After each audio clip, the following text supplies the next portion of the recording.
कभी कभी इत्तेफाक से कितने अनजान लोग मिल जाते हैं, उनमें से कुछ लोग भूल जाते हैं, कुछ याद रह जाते हैं।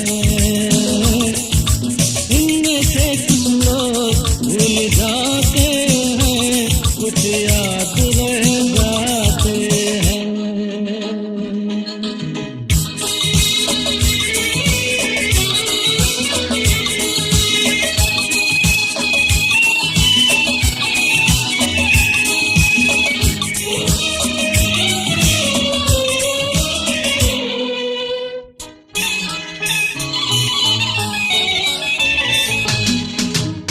आवाज की दुनिया से दोस्तों, कल रात किसी जगह पे मुझको